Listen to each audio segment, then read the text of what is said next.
Ao Farol, de Virginia Woolf. A janela. 1. É claro que amanhã fará um dia bonito, disse a Sra. Hensey. Mas vocês terão que madrugar, acrescentou.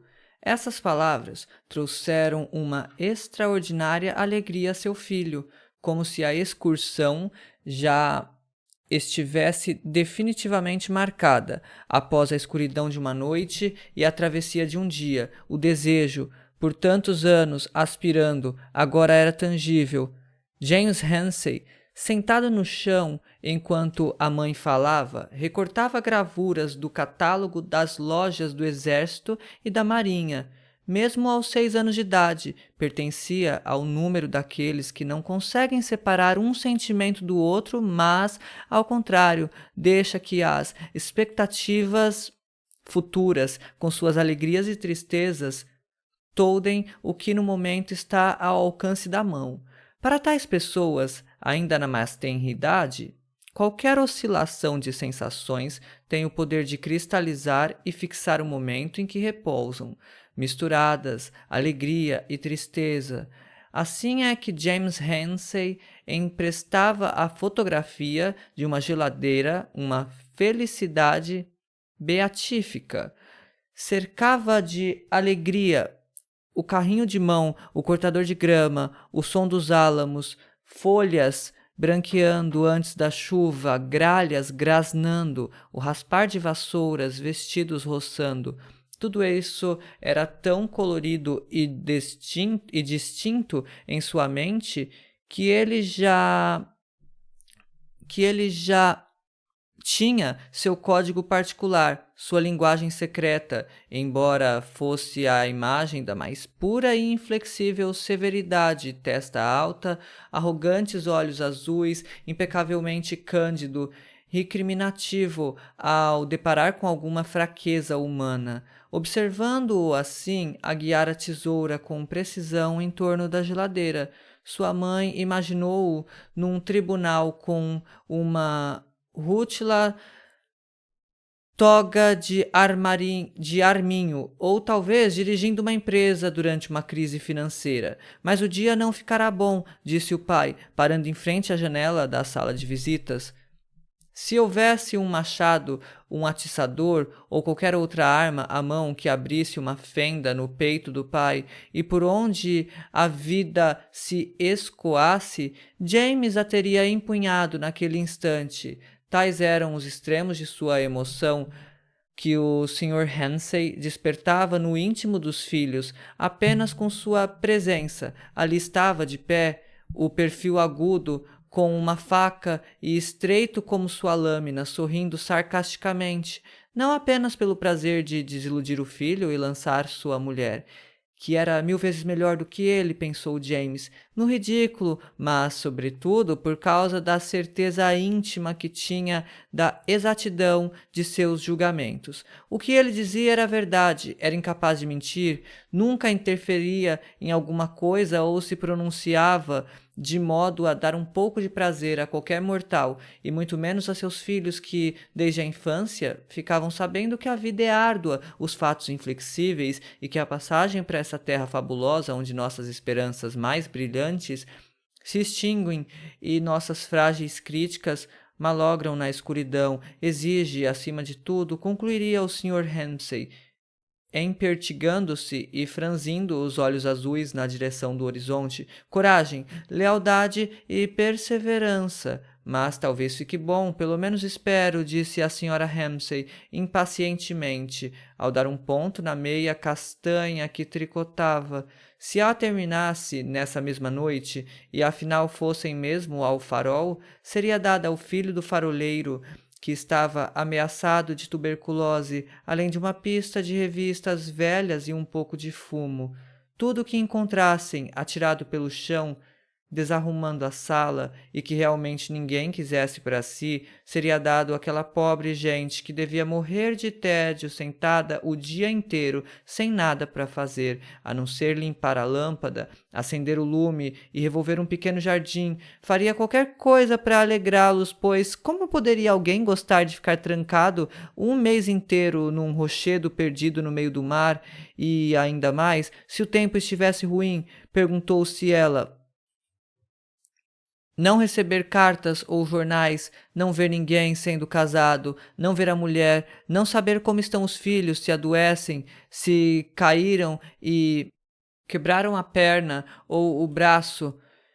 Ver sempre as mesmas ondas quebrando tristemente semana após semana, interrompidas em seu ritmo monótono apenas pela tempestade que se aproxima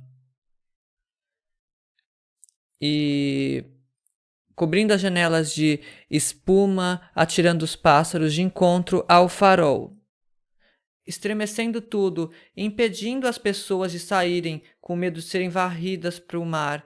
Como se poderia gostar disso? Perguntou, dirigindo-se principalmente às filhas.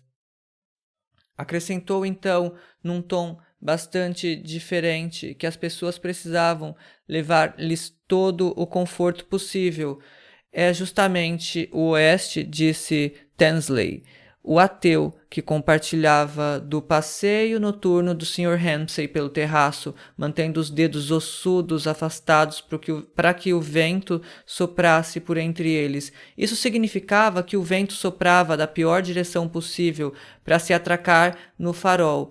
Era detestável de sua parte trazer isso à baila e desapontar James ainda mais, admitiu a Sra. Ramsay. Realmente ele dizia coisas desagradáveis, mas ela não permitiria que rissem dele. O ateu, chamavam-no o ateuzinho. Rose zombava dele. Prue, Andrew, Jasper, Roger também, até o velho e desdentado Badger espicaçara-o quando Nancy dissera, segundo suas próprias palavras, que ele era o 110º jovem a persegui-las até as Hébridas, quando elas teriam preferido ficar sozinha. Isso não faz sentido, disse a Sra. Ramsay com severidade. Não admitia que seus filhos, exagerados como ela mesma, que convidava pessoas demais e acabava por ter de hospedar algumas na cidade, fossem indelicados para com seus convidados, particularmente em relação aos jovens que vinham passar as férias e que eram pobres como ratos de igreja, embora excepcionalmente capazes, como dizia seu marido com ungida admiração.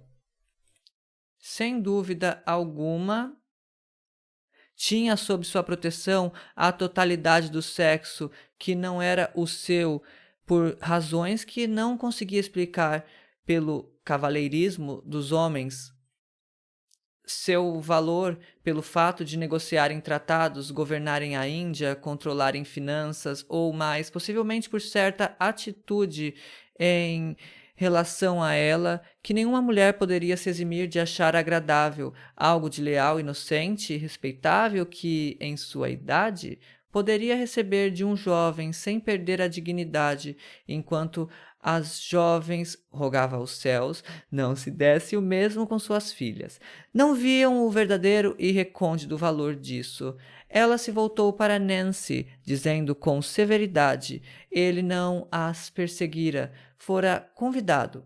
Era preciso achar um meio de escapar a tudo aquilo. Devia haver uma forma mais simples, menos complicada, suspirou ela, quando se olhou no espelho, viu os cabelos grisalhos, a face abatida aos 50 anos e pensou: poderia ter conduzido melhor as coisas, seu marido, o dinheiro, os livros dele, mas nunca arrependeria de suas decisões, arrependeria de suas decisões, nunca fugiria das dificuldades ou se eximiria de suas obrigações. Irradiava dignamente nesse momento e só com um rápido alçar de olhos do prato diante de si, após o silêncio que se seguiu às suas palavras sobre Charles Tansley, e que as filhas Prue, Nancy e Rose ousaram deleitar-se com a ideia de que do que imaginavam ser uma vida diferente da que tinham, talvez mais emocionante, possivelmente em Paris, sem ter de se precaver contra esse ou aquele homem. Havia no pensamento de todas elas uma indizível curiosidade em relação a coisas tão diversas como o cavalheirismo, o Banco da Inglaterra e o Império das Índias, dedos repletos de anéis e rendas.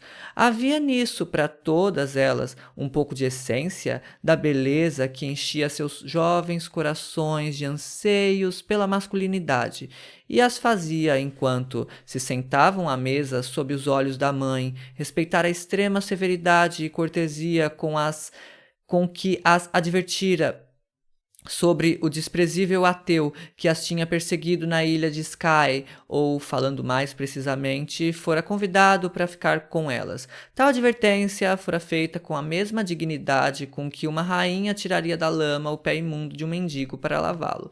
Ninguém atracará no farol amanhã, disse Charles Tansley ao Sr. Ramsay, batendo as mãos enquanto olhava pela janela. Sem dúvida, ele já havia dito o bastante. Ela desejava que ambos deixassem James e a ela em paz e continuassem seu passeio. Não pôde evitar olhá-lo. Era um espécime tão miserável, diziam as crianças, cheio de reentrâncias e saliências. Não sabia jogar etiquete, era hesitante, confundia-se, era grosseiro e sarcástico, dizia Andrew. Sabiam do que mais gostava, andar de um lado para o outro com o Sr. Ramsay, comentando quem havia ganho isso ou aquilo, quem recitava as maravilhas, versos latinos, quem era brilhante, mas fundamentalmente doente, na minha opinião, quem era, sem dúvida, o sujeito mais capaz em Balliol, mas enterrava sua inteligência em Bristol ou Bedford, e estando agora, no entanto, prestes a alcançar fama, quando seus prolegômenos para um ramo de matemática ou filosofia fossem publicados. A propósito, as provas da primeira página já estavam com ele. Será que o Sr. Ramsay gostaria de vê-las? Era sobre isso que falavam. Algumas vezes ela não podia deixar de rir. Há dias falaras algo sobre ondas altas como montanhas. Sim, respondera Charles Tansley, estavam um pouco agitadas. Você não está completamente encharcado? Perguntara-lhe ela. Só um pouco úmido, mas não muito, respondeu o Sr. Tansley, apertando a camisa, tocando as meias. Mas não era bem isso que importunava as crianças, nem seu rosto ou suas maneiras, era ele mesmo, seu modo de ser interior, quando falavam alguma coisa interessante sobre pessoas, música, história, ou quando comentavam que a manhã estava bonita e seria bom ficarem sentados ao ar livre.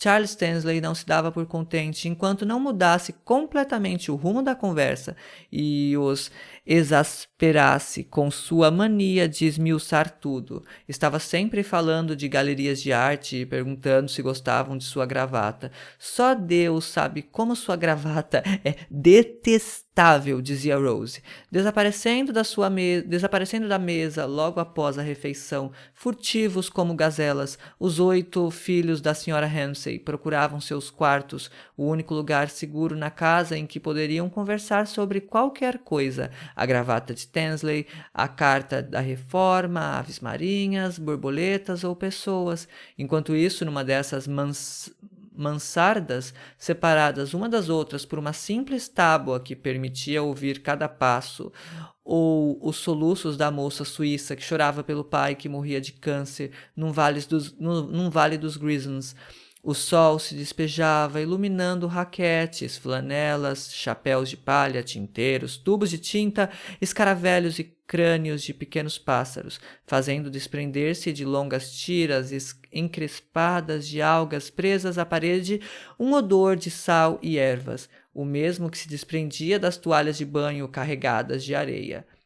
Brigas, separações, divergências de opiniões e preconceitos compunham a própria tessitura do ser. Oh, Por que tinham de começar tão cedo? Lastimava-se a senhora Ramsay. Eram tão críticos quanto seus filhos. Eram tão críticos. Seus filhos diziam tantas tolices. Veio da sala de jantar, segurando James pela mão, pois ele não iria com os outros.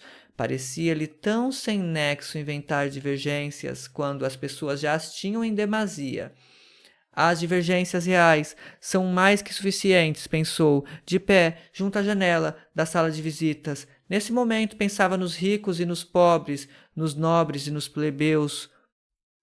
Os nobres, ela os respeitava com certa relutância, pois possuía nas veias o sangue daquela nobilíssima e algo mítica casa italiana, cujas descendentes tão trêfega e encantadoramente sussurravam e sacoretearam pelos salões e saracotearam pelos salões ingleses do século XIX.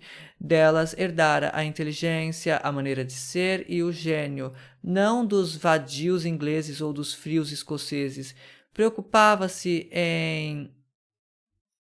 particularmente com o problema dos ricos e dos pobres, as coisas que vira pessoalmente ali e em Londres, quando visitara viúvas e esposas dedicadas, munida de uma bolsa, um caderno de notas e um lápis, apontando salários e despesas, emprego e desemprego, em colunas cuidadosamente dispostas para esse fim, na esperança de assim deixar de ser uma mulher voltada apenas para si mesma, cuja caridade era em parte um consolo para sua própria indignação, em parte um alívio para sua curiosidade. Pretendendo tornar-se uma pesquisadora que explicasse o fenômeno social, coisa que, para o seu espírito pouco cultivado, era objeto de vívida admiração. Essas questões pareciam-lhe insolúveis, enquanto permanecia de pé, ali, segurando James pela mão. O jovem do qual todos riam tinham-a seguido até à sala de visitas. Estava perto da mesa, mexendo desajeitadamente em alguma coisa. Mesmo sem olhar, ela percebia o quanto se sentia deslocado. Todos tinham ido embora, as crianças. Minta Dole e Paul Rayleigh, Augustus Carmichael e o Sr. Ramsay, todos. Ela voltou-se com um suspiro e disse: Será que o aborreceria acompanhar-me, Sr. Tansley? Tinha que dar um recado enfadonho na cidade e 1 ou 2 cartas para escrever. Demoraria uns 10 minutos, iria por um chapéu. Passado algum tempo, ela reapareceu com uma cesta e uma sombrinha, como se estivessem preparada para uma excursão que, no entanto, interrompeu no preciso momento em que cruzavam o campo de tênis para dirigir-se ao Sr. Carmichael, que se aquecia ao sol com seus olhos felinos entreabertos, olhos que pareciam refletir o movimento dos ramos e o passar das nuvens, sem, contudo, dar qualquer sinal da existência de pensamentos ou emoções. Perguntou-lhe se queria alguma coisa. Estavam fazendo uma grande expedição, disse ela rindo. Iam à cidade. Selos, papel de carta, fumo? Sugeriu, parando a seu lado. Não, ele não queria nada. Suas mãos entrelaçavam-se sobre a vasta barriga. Os olhos pestanejavam, como se quisesse agradecer amavelmente essas gentilezas. Ela estava sedutora, apesar de um pouco nervosa, mas não pôde, submerso numa sonolência cinzento-esverdeada que os envolvia a todos, sem necessidade de palavras, numa vasta e bondosa letargia, carregada de benevolência, toda a casa, o mundo e as pessoas que o habitavam. Ele pusera umas gotas de alguma coisa em seu copo de almoço. Pensavam as crianças devido às vivas listras amarelo canário nas barbas e bigodes, que normalmente seriam brancos leitosos. Não queria nada, murmurou finalmente. Poderia ter sido um grande filósofo, disse a Sra. Ramsay, enquanto desciam a estrada em direção à Vila dos Pescadores, mas fizeram um mau casamento, segurando sua sombrinha com muito aprumo e andando com um ar de indescritível expectativa. Como se fosse encontrar alguém na primeira esquina, contou a história, uma paixão em Oxford, por uma moça, um casamento casamento prematuro, a pobreza, uma viagem à Índia, algumas traduções de poemas, belíssimas em minha opinião, a vontade de ensinar persa ou hindustani às crianças. Mas qual a utilidade disso? E agora se deixava ficar deitado na grama, como tinham visto. Charles Tansley sentia-se lisonjeado. Maltratado como sempre, fora agradeceu-lhe que a senhora Ramsay lhe contasse isso, as insinuações que ela fazia sobre a grandeza da inteligência masculina, mesmo na sua decadência, sobre a submissão de todas as esposas aos trabalhos de seus maridos. Não que ela culpasse aquela moça, pois o casamento não fora de todo mal. Fizeram-no sentir-se bem como nunca. Gostaria, se tomasse um táxi, por exemplo, de pagar a corrida. Quando a sua sacola não poderia carregá-la? Não, não, respondeu. Sempre a carregava ela mesma.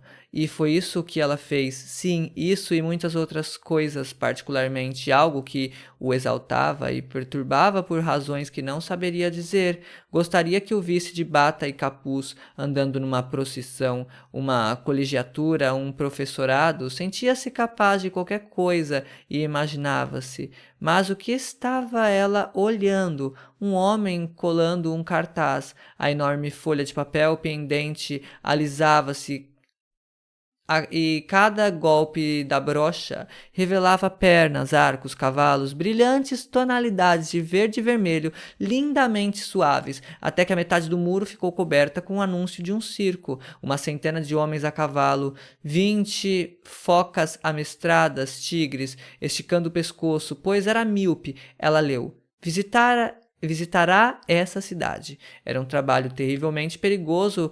Um homem com um só braço subir ao topo de uma escada assim, exclamou. O braço esquerdo daquele ali fora cortado por uma ceifadeira 2 anos atrás. Vamos! Gritou ela, continuando a andar, como se todos esses cavalos e cavaleiros a tivessem enchido de euforia infantil, fazendo-a esquecer sua comiseração de há pouco. Vamos, repetiu ele, estalando a língua, mas com uma tal circunspecção que a fez estremecer. Vamos ao circo. Não, ele não conseguia dizê-lo normalmente, nem senti-lo direito. Mas por que não? Perguntou-se a Sra. Ramsay. O que havia de errado com o rapaz? Gostava dele sinceramente naquele momento. Não tinham ambos ido ao circo quando eram crianças? Perguntou-lhe. Nunca, respondeu-lhe, como se ela tivesse feito exatamente a pergunta que ele queria responder. Ansiava há dias por dizer que não iam ao circo. Sua família era grande, com 9 irmãos e irmãs. O seu pai era trabalhador. Meu pai é farmacêutico, Sra. Ramsay. Tem uma loja. Ele se mantinha desde os 13 anos. Não raro, passava os invernos sem um casacão. Na universidade nunca pôde retribuir gentilezas. Esse era seu jargão habitual. Tinha que fazer seus pertences durarem 2 vezes mais do que os outros. Fumava o tabaco mais barato, deste fumo ruim que os velhos de beira de cais fumam. Trabalhava muito, 7 horas por dia. Continuava falando e o assunto agora era sobre a influência de alguma coisa sobre alguém. Prosseguiam em seu caminho e a Sra. Ramsay não captava bem o sentido do que ele dizia. Apenas uma palavra aqui e ali. Tese, bolsa de estudos, licenciatura, leitorado. Não conseguia acompanhar o horrível jargão acadêmico que jorrava com tanta facilidade, mas vi agora por que a ida ao circo o perturbara tanto, coitadinho, e por que no mesmo instante se saíra com toda aquela história sobre o pai, a mãe, os irmãos e irmãs. Cuidaria que não rissem mais dele, contaria isso a Prue. Suponha que ele gostaria de comentar que fora ver Ibsen com os Ramsays. Ele era terrivelmente pedante. Oh, sim, um maçante insuportável, pois, embora já tivessem chegado à cidade e estivessem na rua principal, onde carroças já passavam raspando o cascalho, mesmo assim continuava falando sobre escolas populares, ensinos operários, ajuda à nossa própria classe e conferências, que ela percebeu que ele recobrara completamente sua circunspecção. tinha se recuperado do circo e ia começar, agora gostava dele sinceramente, a lhe contar que, mas nesse momento deram no cais, e ao ver as casas desvanecendo de ambos os lados e toda a baía estendendo-se diante deles, a senhora Ramsay não pôde deixar de exclamar: "Oh, que lindo!" Pois a imensidão da água azul surgia diante dela, o antigo farol, distante, austero, no centro, e à direita tão longe quanto a vista alcançava, diminuindo e declinando em suas ondulações as dunas verdes de relva fluida e selvagem que sempre pareciam correr para algum país lunar inabitado pelos homens. Era essa paisagem, disse ela, parando com os olhos mais cinzentos de que seu marido gostava tanto. Ficou imóvel por um momento, mas agora disse: artistas vieram para cá, e lá estava, e apenas alguns passos, um deles, de pé, com um chapéu panamá e botas amarelas, todo seriedade, suavidade, concentração. Por tudo isso era observado por 10 menininhos com um olhar de profundo contentamento no rosto redondo e vermelho. Amava atentamente e depois mergulhava a ponta do pincel no montículo macio do verde ou rosa. Desde que o Sr. Chegara ali 3 anos atrás, todos os quadros eram assim, disse ela, verdes e acinzentados, com barcos à vela cor de limão e mulheres cor de rosa na praia. Para os amigos de sua avó, observou ela, lançando uma olhadela discreta ao passarem, tinham o maior trabalho. Primeiro misturavam os pigmentos, depois moíam-nos e então colocavam panos levemente molhados sobre a tinta para mantê-la úmida. O Sr. Tansley pensou que ela estava insinuando que a pintura daquele homem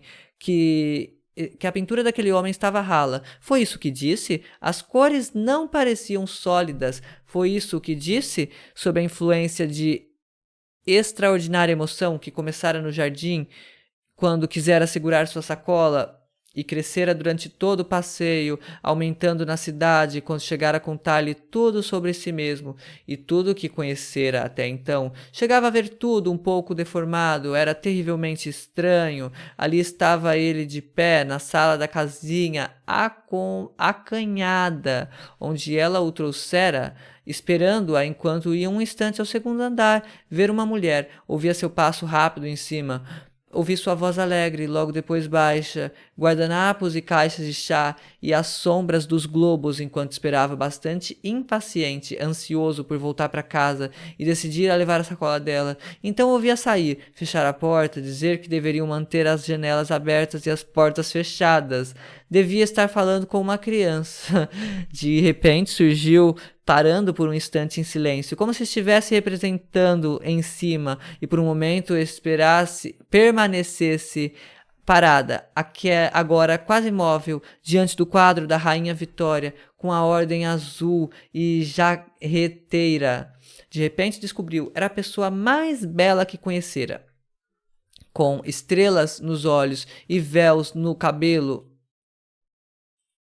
com ciclamens e violetas selvagens, mas em que despropósito estava pensando? Tinha no mínimo 50 anos e 8 filhos, caminhando por campos floridos e levando ao peito botões esmagados e carneiros caídos, com estrelas nos olhos e o vento no cabelo. Ela segurou sua sacola. "Adeus, Elsie", disse ela, e subiram a rua, ela segurando a sombrinha, muito aprumada, andando como se esperasse encontrar alguém na próxima esquina.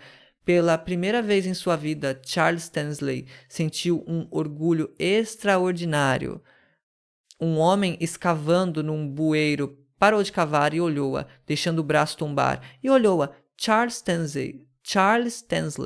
Sentiu um orgulho extraordinário, sentiu o vento, os ciclamens e as violetas, pois andava com uma mulher bela pela primeira vez em sua vida. Segurou sua sacola. 2. Ninguém vai ao farol, James, disse ele, de pé ao lado da janela, falando grosseiramente, mas, em deferência à Sra. Ramsay, tentando abrandar a voz e dar-lhe pelo menos uma aparência de amabilidade. Que homenzinho detestável, pensou a Sra. Ramsay. Para que continuar dizendo isso? Talvez você acorde e encontre o sol brilhando e os passarinhos cantando, disse ela compassivamente, alisando o cabelo do menino, pois o marido, com a frase cáustica de que o dia não ficaria bom, abatera seu ânimo, como bem se podia ver. Essa ida ao farol era uma paixão dele, e, como se o marido já não tivesse dito bastante, esse homenzinho detestável trouxera tudo de novo à baila. Talvez o dia fique bonito amanhã, disse ela, alisando o cabelo do menino. Tudo o que ela poderia fazer agora era admirar a geladeira e virar as páginas dos catálogos de lojas, na esperança de chegar a algo semelhante a um ancinho ou uma ceifeira que, com seus dentes e cabos, exigiriam um maior cuidado e habilidade para recortar. Todos esses jovens parodiavam seu marido, refletiu. Ele disse que choveria, eles declaravam que seria positivamente um furacão.